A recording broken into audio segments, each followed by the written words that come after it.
কিন্তু ইবলিসের কথা পুরো পৃথিবী চলে, সমাজ ব্যবস্থা তার কথায় চলে, রাষ্ট্র ব্যবস্থা তার কথায় চলে, সুদভিত্তিক সমাজ ব্যবস্থা, পুঁজিবাদী সমাজ ব্যবস্থা, তারপর তার আইন চলে, মানুষের পয়দা করা আইন, আল্লাহর আইন চলে না, বুঝতে পারছেন?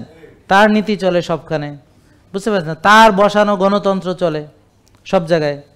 গণতন্ত্র মানে আমরা 10টা শয়তান মিলা ভোট দিমু, তো শয়তানরেই তো বানামু আর একটা বড় শয়তানরে, কি কন? তা এখন যদি সমাজে শয়তান বেশি থাকে তাহলে শয়তানই তো নেতা হইব নাকি ভাই? তো এটা এই ব্যাপারে হাদিসে বলছে যে তোমরা যেরকম তোমাদের নেতা হবে সেরকম, কি কন? তো তাহলে গণতন্ত্র মানে কি? তো বেশিরভাগ যা তাই হবে, কি কন? তাই এখন সবাই মিলে মনে করছি বেড়া বেড়া বিয়া করলে বালা, তো হেরা বেড়া বিয়া করার বিল পাস করায় ফেলাইয়া বেড়া বিয়া বৈধ করে দিছে, যে বেড়া বেড়া বিয়া করে, মাইয়া মাইয়া বিয়া করে, ঠিক আছে? মাইয়া মাইয়া বলে স্বামী স্ত্রী হয়। এবং হ্যাঁ, আর আপনার যদি আপনি নেটফ্লিক্স দেখেন, মুভি দেখেন, তো বেশিরভাগই ওই সম্পর্ক। এটা যারা মেনে নেয় না তারা বিলেন, আর যারা মেনে নেয় তারা আধুনিক মডার্ন, আর ওটা অস্কার পায়। যারা মুভি টুভি দেখো দেখবা যে এখন পোলা পোলা মাইয়া মাইয়া বিয়া মেনে নিলেই অস্কার পাওয়া যায়।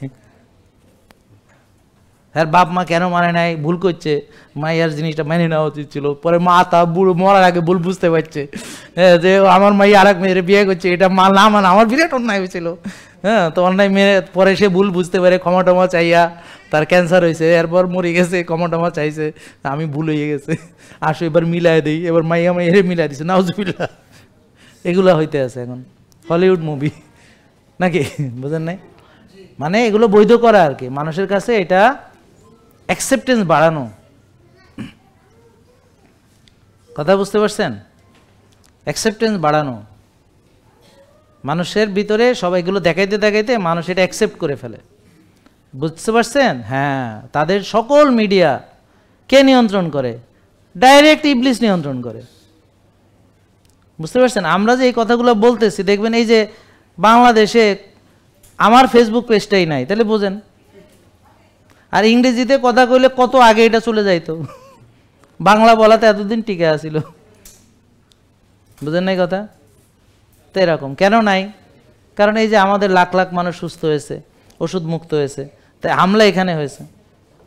আর যারা আপনাদেরকে রুগী হিসেবে পুষতেছে তারা বল তো বিয়েতে আছে, তারা বিদেশে যাইতে আছে ওষুধ কোম্পানির টাকায়, ওখানে যায় বড় বড় আপনার কি ফুটবল খেলা, চ্যাম্পিয়ন খেলা, ওখানে যায় তারা দেখে আসতেছে। হ্যাঁ, বিভিন্ন কনফারেন্সে যাইয়া নামি দামি যা রেস্টুরেন্টে থাইকা খাইয়া দাইয়া ভালো মতো, হ্যাঁ, আবার মেসেজ নিয়ে আসতেছে, হ্যাঁ, সব কিছু করে আসতেছে, বুঝলেন? তাদের সম্মান অনেক বেশি, তার প্রচার, তারা বিশেষ অজ্ঞ, বুঝতে পারছেন? রেসপেক্টেড। আর আমি হইলাম যাইয়া এটা মনে করেন বোকা, যে আপনাদের ভালো করতে যাইয়া আমার মান সম্মান সব শেষ। এখন আলুর ব্যাপারীর মতো অবস্থা হয়েছে, কথা বুঝছেন? তা আমার ছবি টবি দিয়া কত রকম ওষুধ টষুধ ব্যস্ত আছে, চুলকানির ওষুধও বেচে।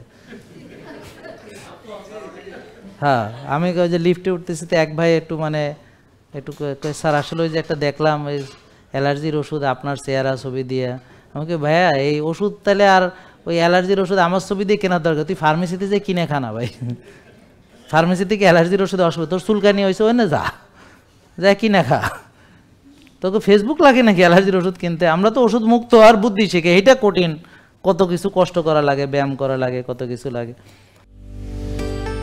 জেকে লাইফস্টাইল, ওষুধ মুক্ত সুস্থ জীবন।